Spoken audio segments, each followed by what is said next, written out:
away niya yung target country niya, pwede niya na-claim victory kasi it doesn't have to go to war. Kasi tayo na mismo mag-aaway. Which is why I am very concerned about yung domestic politics natin. Particularly if merong hint of foreign interference yung domestic politics natin. The second possibility of a victory condition for China would be if we are willing to give up national interest natin just to avoid escalation. And I've seen that happen in the West Philippine Sea on several occasions. Yung parang, okay, para wala ng gulo, sige, we will do this, we will concede this. And ang problema dito, yung incremental concessions na binibigay natin, pag pinag-sum total mo yan later on, years from now, baka kinip up na natin incrementally yung West Philippine Sea. Just because we are afraid of escalating. So those are the two victory conditions ng China that we are trying to deny them. That's important, Admiral, because sometimes I wonder, is it because masyado tayong focus sa West Philippine Sea and national security issues? But, you know, I don't know kung you have the same reading. Yung mga ibang kaibigan natin who are for good governance and for good reasons, raising concerns about the budget, alleged and real anomalies, deficiencies of the Marcos administration, inflation, whatever. Would it be too cruel for us to say that they're the unwitting enablers of the pro-China elements in the Philippines? Meaning they're contributing to weakening the foundations of the current administration. Now, that is not to say that we should not criticize. I've had like 12 episodes with Justice Carpio on PhilHealth and all of that. But minsan feeling ko yung ibang kaibigan natin parang all-out mode to, without paying attention to, actually we're in the middle of a Cold War. As we speak, China is invested in destabilization of this country and they have a major family more or less aligned with them. I mean, I think we should spell this out, right, Admiral? Are we being unfair because we're too focused on geopolitics and territorial integrity in West Philippine Sea, or are we just being brutally honest with people that this is not a normal political situation? Actually, narinig ko yun kanina sa kabilang channel. They were mentioning that ang question naman I'm sure yung sa kabilang channel narinig niya na sinasabi ko yung kagabi. Oh yeah. I think may natamaan. Like, I didn't mean to say anything. I just said, parang ingat lang kayo. Huwag kayong bara-bara lang dyan. Actually, alam mo naman, yung circle of yung mga kausap ko rin naman, ka-engage ko, also is very focused on the budget. And I think tama naman na bigyan pansin yun. Ang dagdag ko na lang sa conversation is, okay, while we're doing that, let's just be aware na ito yung if we do not calibrate, so the operative word is, if we do not calibrate our actions. Kaya nga ang inaano ko dito, yung pag nakusap ko sa si Justice Carpio, sir, okay lang naman protesta tayo dito sa sa policy na to. Or yung this policy 1 or policy 2, policy 3. But we should be mindful na pag ang conversation is papunta na ng RevPro, patayin na natin yun. Kasi that would create the divisiveness that we're trying to avoid. May guardrails dapat meron threshold. Yeah. Yes, okay lang yun, magprotesta to our heart's content. But if ang conversation na is umaakyat na doon papunta sa destabilization natin, RevGov yan, patayin na natin yun, sabi ko. Kasi we were going to play into the hands of China. We will be doing them a favor by creating the divisiveness within the country. So, calibration talaga yan Again, just to be clear, Admiral, this is not hypothetical. This is happening as we speak. I literally see DDS or China-affiliated accounts going through all my videos, and then they'll find anything to highlight. For instance, last week I had Professor Vicente Rafael, who used to be 1 year senior of BBM in LaSalle. And obviously he said something about BBM having certain recreational predilections, if I can put it that way. Next thing I know, They made a whole thing about the whole polvoron, the whole polvoron discussions and all, right? So I'm just saying, naka, ano na eh, naka-activate na ito eh. This is not us trying to shut down the debate or conversation. I have nothing against people who had no problem working for the BBM administration and then they're suddenly out of the administration. Suddenly they're all for budget transparency. I'm okay with that. Great, fantastic. I'm just saying we are in the middle of a Cold War here. People are weaponizing people power discussion. People are weaponizing all of these protests. In fact, we have a very serious recent case, Brazil, right? So if you remember the Operation Car Wash scandal in Brazil, first it targeted the administration. Then Dilma Rousseff went down. Then the vice president went down. Then the speaker of the... In the end, what happened is Bolsonaro and the military hawkish elements kind of essentially teamed up and took over. And Brazil went in a very scary, dangerous direction. Not officially RevGov, but some really dangerous mutation. So I'm just saying, hindi ko sinasabi na let's not exercise our democracy, but I just want them people to have eyes wide open.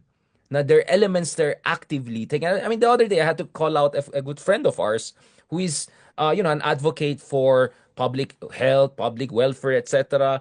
And was sharing all of these things about my mga murmurings and discontent sa military. I said, who are you talking about? If these are ex-general and all, they really don't matter. Or you're talking, so, yun nga eh, parang I think people are really not understanding how serious the security situation here. In as much as I don't want to shut down the debate because I do believe in criticizing the administration on really the deficiencies out there. Yun nga eh, Admiral, I mean, am I being too paranoid? Hindi, parang ano you have to play three-dimensional chess eh. Because there are three or several levels of conflict that we're addressing or issues eh. So yung sinabi natin, yung domestic politics natin, that's one. Okay? The other one would be yung regional situation. Third is global. And ang nag-i-intersect yan sa China as far as I'm concerned.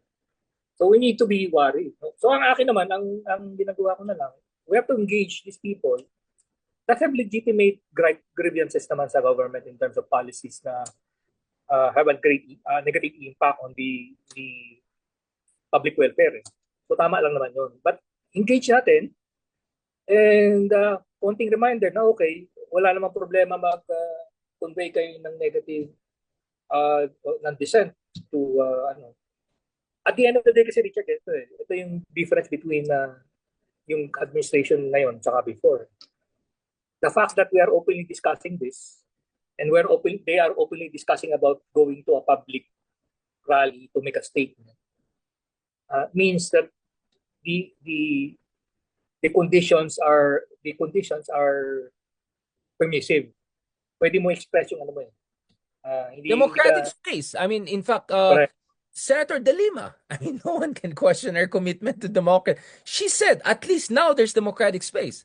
I'm not fan of BBM. None of us are. But, I mean, yun nga eh, parang false equivalence ang ginagawa dito eh. I'm not saying BBM is okay. We have a million problem with them, right?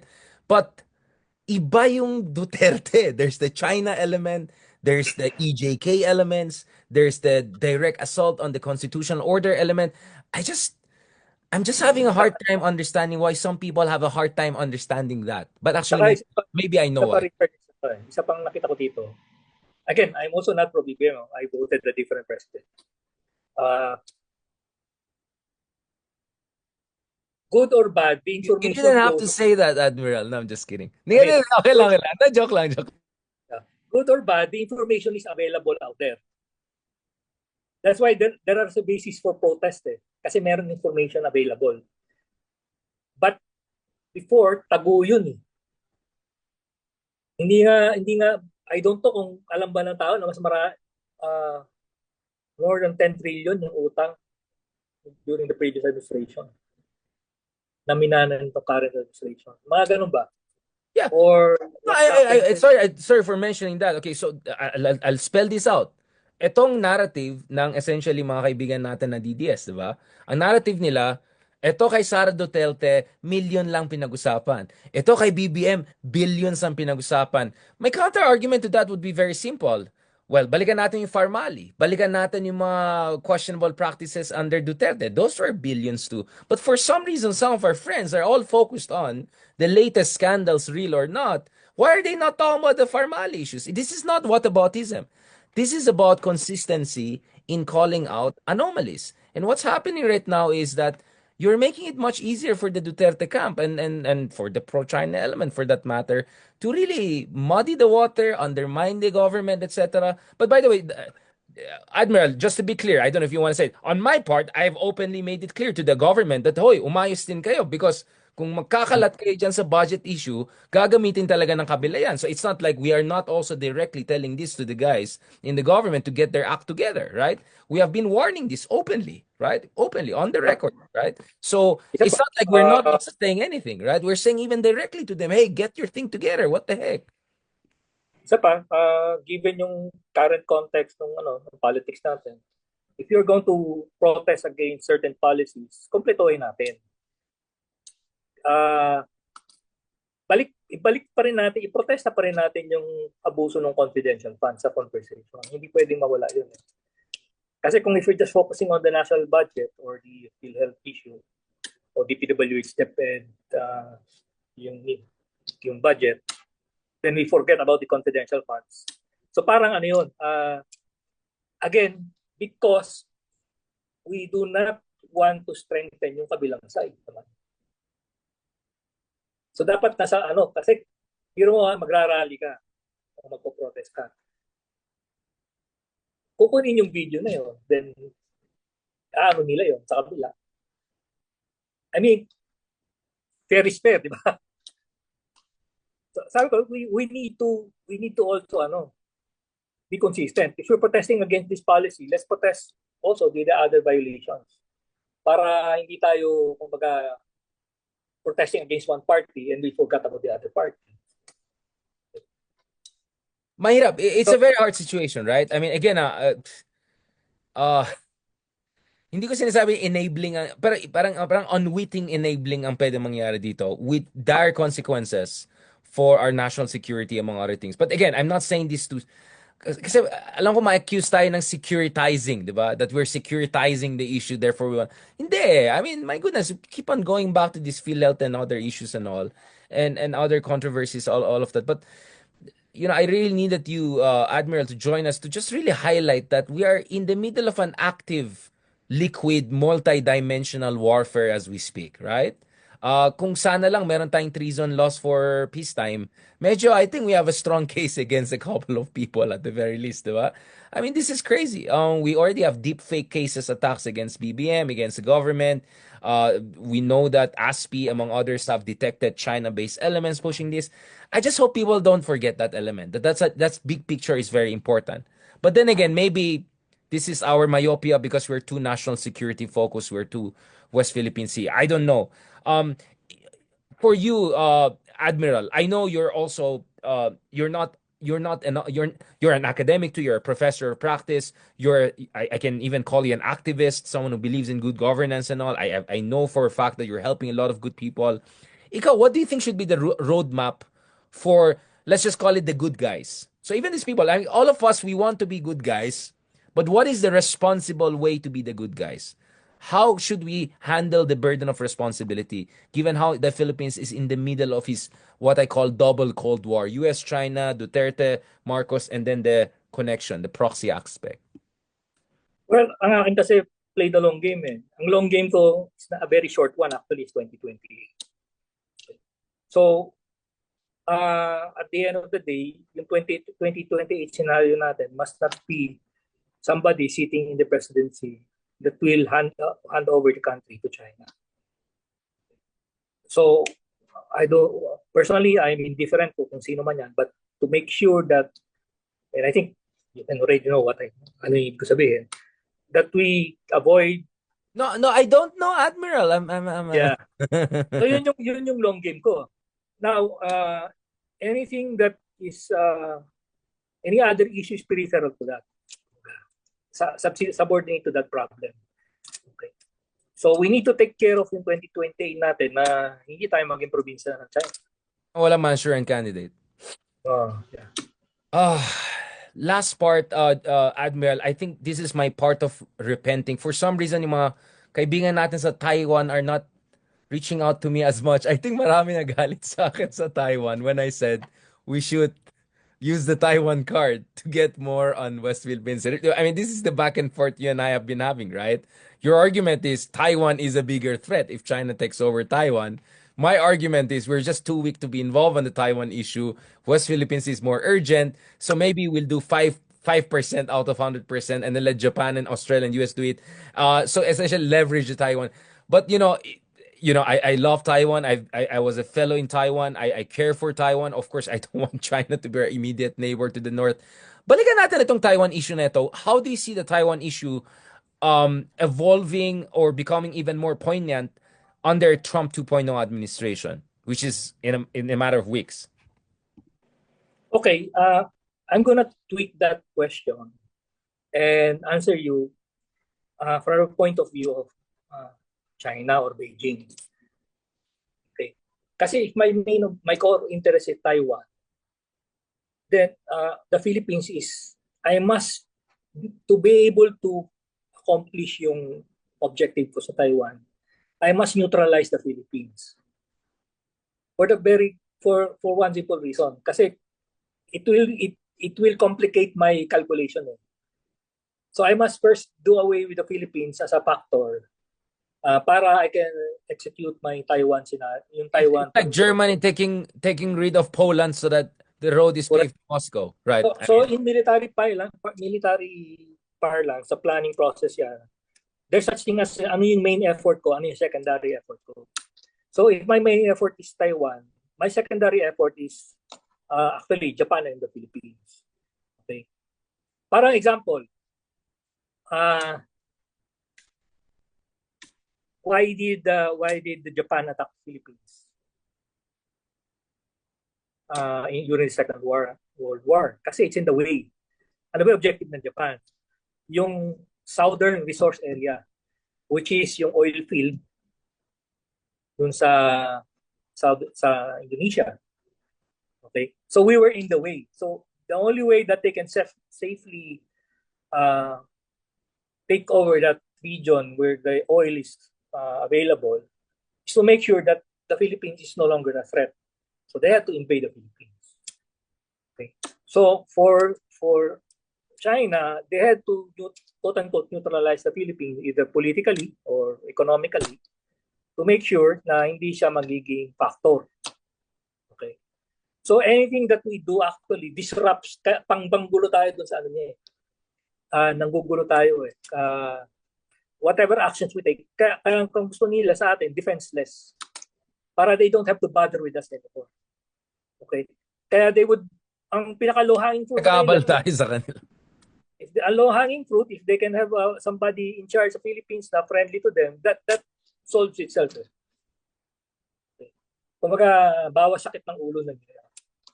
So that's very, kaya sa akin, between the West Philippine Sea at saka yung foreign interference, sa akin, mas problematic and mas dapat focus tayo on foreign interference. Kasi yun would be the main effort nila sa atin.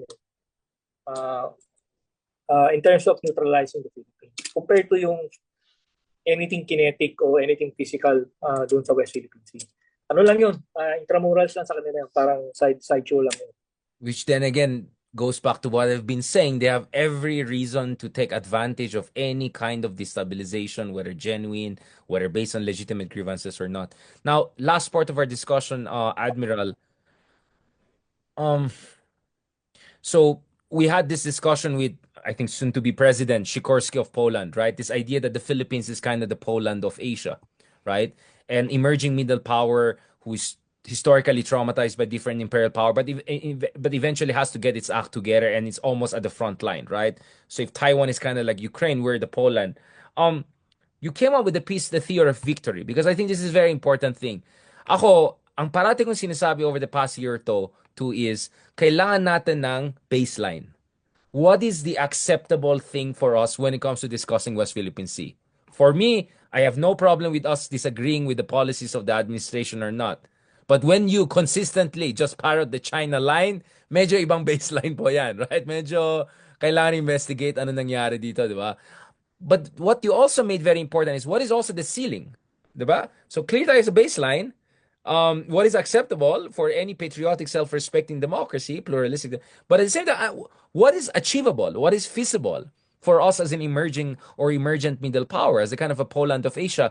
Can you elucidate, Admiral? Because I think you're the only one I know out there in the Philippines who was consciously tried to explore the notion of the end game here. What is the end game for the Philippines?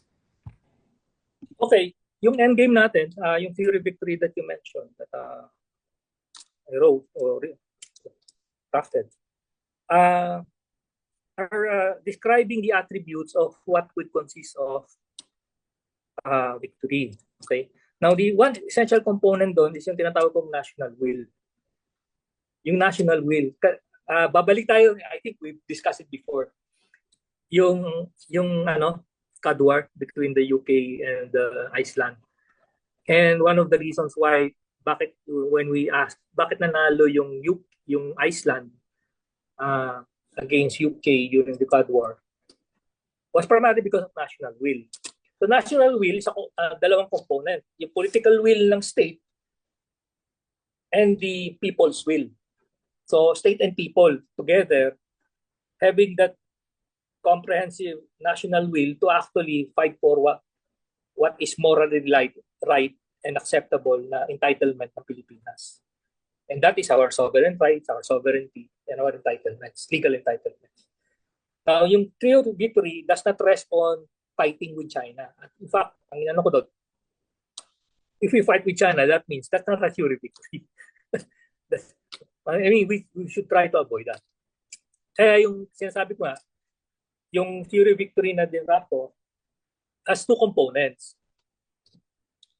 A strategy of denial in current times and a strategy of cost imposition strategy in times of war. Kumbaga, ipapactor mo na yun. Na, okay, meron kang pang current times, meron kang pang conflict time. Okay. So yung strategy of denial is basically, again, to prevent China from declaring victory. And when you say victory, we're talking of different dimensions. No? So it's the political, the economic, the socio-political, the issues, legal. So damay-damay na yon, and of course military. So in all those dimensions of dapat mahaharang natin si China from claiming victory. So that means we need to, let's say for example, one of the vulnerabilities na nakita ko na we need to reclaim is energy security. Okay. If you're familiar with yung pumunta yung taga University of William and Mary, they were presenting yung result ng research nila on Chinese. Pledge trap, yeah. They interviewed me. I know those people. Yeah. So they were presenting yung basically for the Philippines. Debt trap. I came up with the term pledge trap. Debt trap, yeah. Yeah. They were presenting yung result ng research nila on Chinese investment in the Philippines. Okay, I'm just taking one example. So lumalabas doon of the total 8 billion, maliit lang 8 billion na invest in China since the early 2000s. 3 billion is on energy. So energy yung pinakamataas nilang type of investment. So that means kung malisyoso ka, ay malisyoso naman tayo pareho. Exactly. Ang ano ko doon, ang assessment ko doon, okay, ang target nila is energy. Doon tayo nila yun yung nakita nilang vulnerability na papasukan nila. So that's why they're investing in energy. Okay. Of course, alam naman natin yung NGCP. You're saying those are corrosive investments, if not predatory or potentially sabotage-driven investments. Correct. Tapos, ganito may foothold na sila sa NGCP. They're preventing us from exploring readback. And now they are actively trying to peddle investments on energy with us. Kumaga, stage tayo ron sa readbank para hindi makapag-explore. So, tapos hawak na nila NGCP, then meron silang investment. So parang kinakanalize tayo to a policy direction na okay, ipit tayo dito sa dalawa, sige, tangkapin na natin yung investment sila energy. Then, hawak na talaga nila tayo talaga sa energy in terms of energy security. So, that's one. So, we need to deny them that victory in that sector. In that sector alone. And there are other areas na vulnerable tayo. Okay. So, this has nothing to do with military, no? Na dimension. Iba yon. Now, for yung military naman, sa Navy naman, we've addressed that before. Kaya lang, siyempre, babalik tayo sa AFP modernization, we can only support so much. Eh. Okay. So if you look at the reason why we went into the BrahMos anti-ship missile system, because that's a sea denial, that's part of the sea denial strategy namin. Okay, we're not going to fight China ship for ship kasi we don't have the industrial capacity. Kung yung US Navy nga nahirapan, how much more tayo? That's why ang ano natin, okay, lalabanan natin sila sa lupa. But of course, that's not enough. You need a host of other systems. No? Kaya kaya sila nakita mo yung reaction nila doon sa Typhoon missile system. Almost kumbaga babangga na nila yung ulo nila sa pader sa inis sa atin. Oh, and then suddenly sasabihin nila, but you know, one battery wouldn't make a lot of difference. May mga bitter pa silang comments sa ganun. But ito rule of thumb ko eh. Pag umangal yung China in a certain that means we're doing right thing. Pag hindi sila umangal, ang rule of thumb ko doon, walang epekto sa kanila yun. Si General Loico almost said exactly the same thing. We must be doing something right. Yeah. They're like, stop big time. Do you think we should get more of typhoons ourselves? Do you think we're in a position financially, logistically? Because we're already practicing it from what I understand. Now, baka kasi number one, baka US will not allow us to sell, they will not sell to us. Kasi that's an offensive system eh. So we need to look for alternative. South Korea or maybe India also. What could be the intermediate missile systems na reasonable? Meron sila. Meron. Okay. But South Korea got the THAAD system. Yeah, Israel meron sila got bago. the THAAD system. Maybe THAAD system? No, hindi THAAD. Ginawa lang for South Korea, bago lang.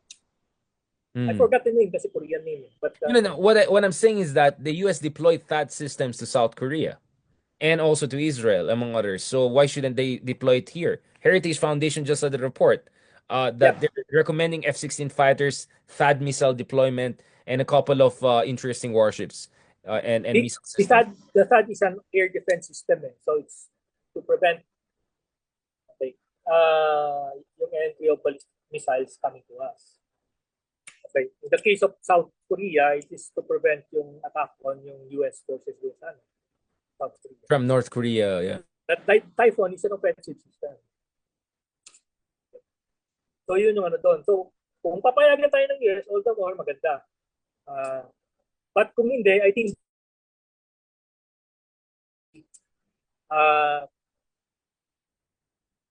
they control the missile, we control the launcher.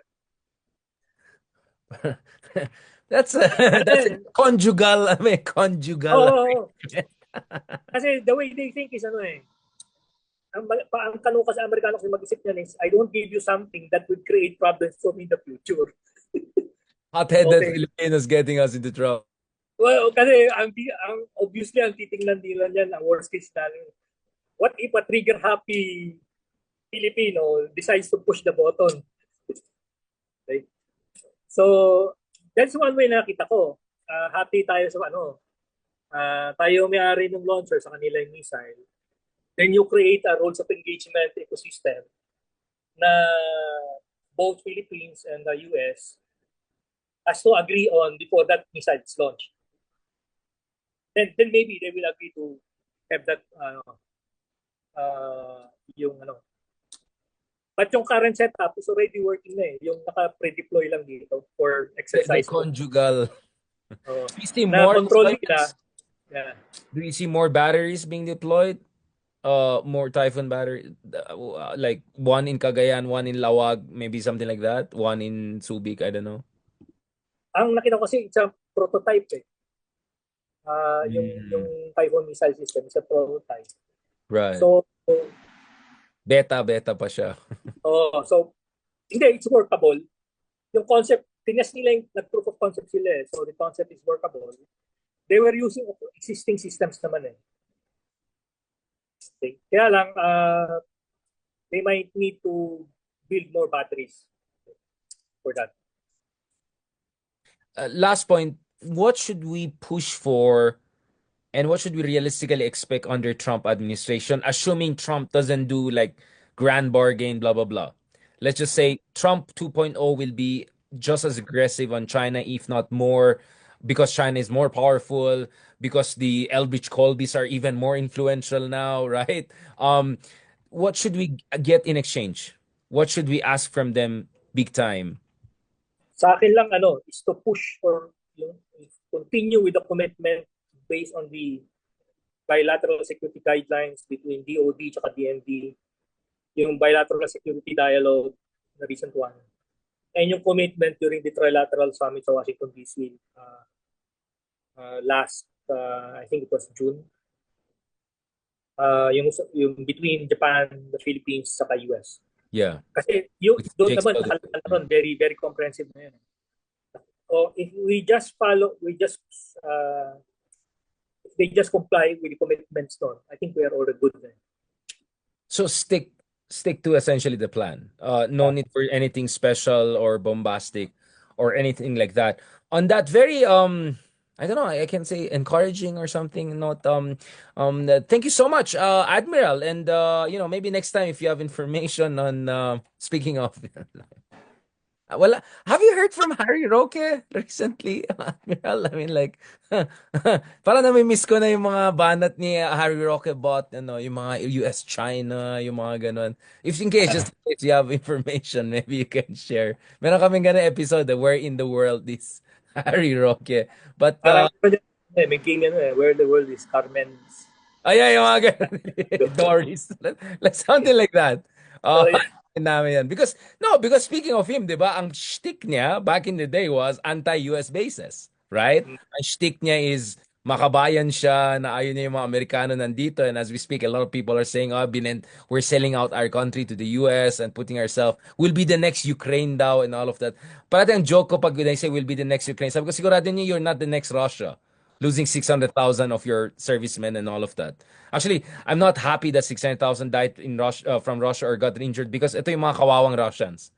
Ito yung mga, these are desperate. These are not Russians who really went there out of their will. So it's actually, I don't take any pleasure out of all of those casualties. But, the lesson of Ukraine is not that kawawang Ukraine. The lesson of Ukraine is that if you get your act together and fight back, people will help you even though they're not your ally.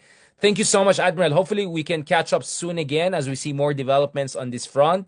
And if you hear more from other channels, na baka nagre-respond na naman sila sa mga banat natin, paki-inform ako because I don't have time to listen to other channels. No, I'm just kidding. I think natamaan yata yung iba sa sinasabi ko.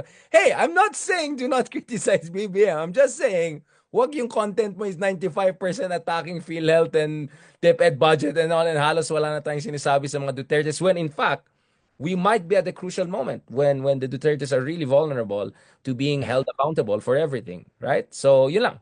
And between the two of them, I know who's gonna sell out the Philippines to China, just to be clear about that. Thank you so much, Admiral. On that note, is there anything else? I mean, I already went through I think three of your works I cited. Hindi ka ba natutuwa, Admiral? I really pay attention like quote by quote, di ba? Like medyo high level na tayo this year. But fantastic work. So I really suggest for those people who are interested, so at least three of works by the good Admiral, Navigating the Pitfalls of Domestic Politics, AFP's Role in a State in Distress on December 30, 2024 on Rappler. And December 14 naman, We Need a Denial Strategy or Lose the West Philippine Sea. And then, of course, this is really a good paper. I really suggest everyone to read it. Towards a Filipino Theory of Victory. It's a policy paper no October 2024. I'm also proud because one of my former students, si Derek, also contributed to this. So more power to new generation of thinkers and more power to you, Admiral, for overseeing this fantastic effort to push the boundaries of strategic thinking in the Philippines. And si Admiral ang tawag kasi, hindi ko sinabi yung secretary. justice. Hindi ka tulad ni Ronald, even sa TV, he mistakes names like, justice, it's like, salamat, thank you very much. The greatest admiral in the world. Thank you very much. Thank you From very Poland. Thank you, thank you. Talk to you soon, po.